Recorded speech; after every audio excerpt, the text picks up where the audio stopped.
Hello from Bugeye, guys. Today I have the privilege of showing you a wonderful Survivor Bugeye. Now, if you're somebody who likes newly restored and beautifully painted cars, obviously this one wouldn't be for you. But if you're the kind of person who really appreciates what these cars represented and their sort of survivor status of an old car, then this is really a rare and unique opportunity to kind of enjoy just how life was in 1960. So this is a car that sat forever. It was brought back to life maybe 10 years ago and then again recently. So it's basically a car that was sitting forever. I don't think it has a lot of miles on it, and it is a really nice time capsule car, and that's what I want to show you in this video. Some of the super cool original features that are still on this car. I mean, if you're interested in purchasing it, we have it for sale on our website. You'll find tons of pictures there at bugeyeguys.com. You'll be able to see it in much more detail. But for now, I just want to kind of give you the overview of some of the cool stuff. For example, the original cars had a painted gas cap, so it's nice to see that still survive. This car was painted once. We can see the license plate, light plinth gasket was painted, so that's overspray. But that's what I love about this car more than anything.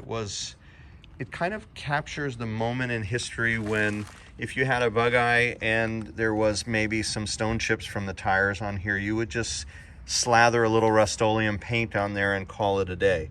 That's how we used to live. That was before people went nuts collecting cars and restoring cars to the levels. Of course, back in 1960, cars were still restored, but the industry has changed so much, the world has changed so much, and then you have this thing that, you know, they used what they had, they did what they did, and they didn't always do it well, but it saved the car. You know, there's one other section here that has a bunch of Rust-Oleum paint, which I'm sure was just the prior owner here trying to save this wheel arch. Who's gonna notice, right? Of course, in the modern world, we're gonna paint this and make it beautiful. But back in 1971, or whenever this car started to show some stone chips, the owner thought, well, it's just a Bugeye, let's put some Rust-Oleum on there. And that's the spirit of this car. It's really a tribute to how we all once were. And then you have these amazing rubber mats. Now these, if you're familiar with sprites, they came, you know this all too well, they came with these rubber mats. These things fray and they get gummy, they crack. They're very, very difficult to live with, and it's very difficult to keep them. Most people will pull them out and throw them away because they're just so far gone. These are actually in remarkably supple shape. They're obviously worn out. Somebody may have pulled them out and thrown these away because they're not that nice, quote unquote, but they're amazingly original. And certainly nice enough that you could enjoy them and drive around with these and leave it just as is. And in fact, that's a big part of this video. My suggestion is whoever would buy this car would just leave it exactly as is and work on upgrading the mechanicals for safety and reliability, and then just enjoy this time capsule vibe. These are the original seats. We know that these have the perfect light blue piping and dark blue.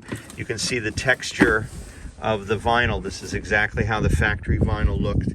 From our concours cars and the work we've done, we know that they would have originally had this kind of factory, also, believe it or not, that Rust-Oleum color, but that's different. That's the factory finish on the seat bases. And those are the chambered seat bases that are original. And one reason why I think this car was not a high mileage car, and certainly it was a one occupant car, is the seat's excellent, this foam is excellent, and most of the Bugeyes we've seen that are high mileage cars, those seat bases are just, they're dead, they're flat, and that's not the case here.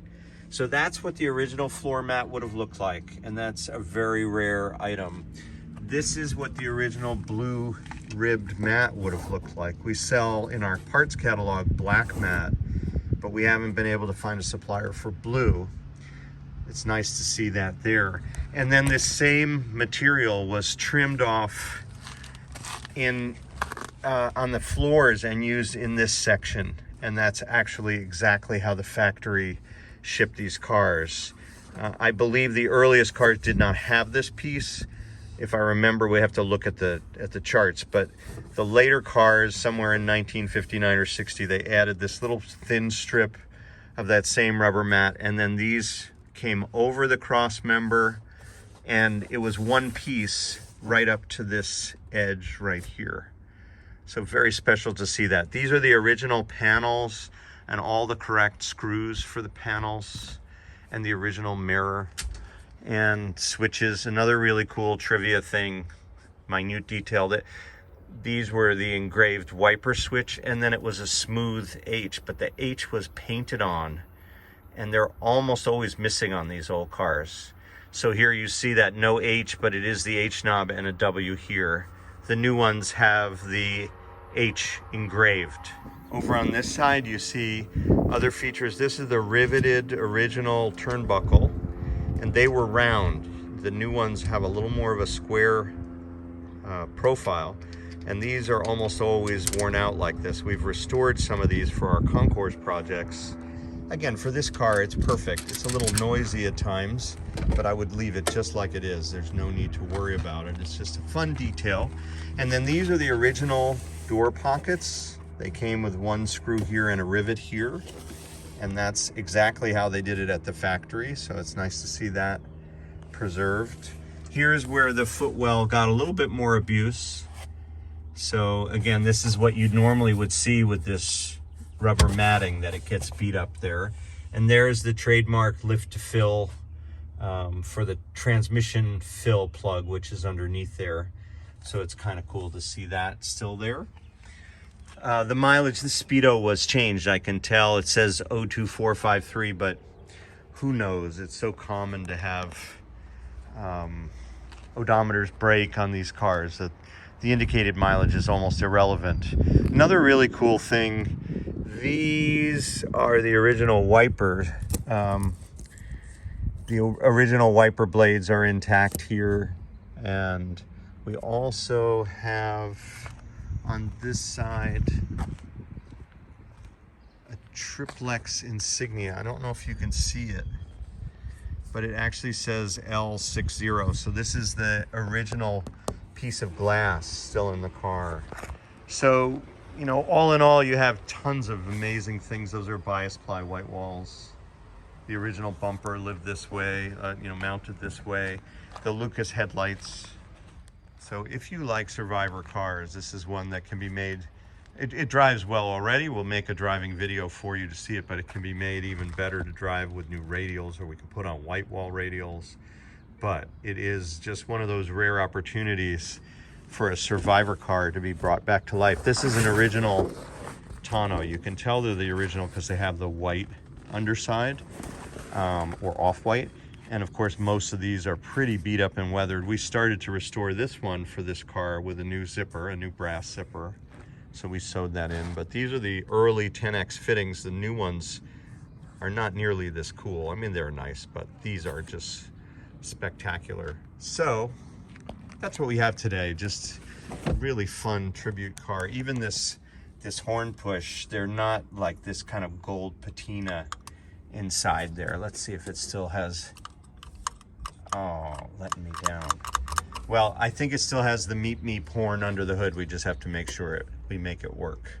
But that's what we have today here. Thanks for watching from Bugeye Guys.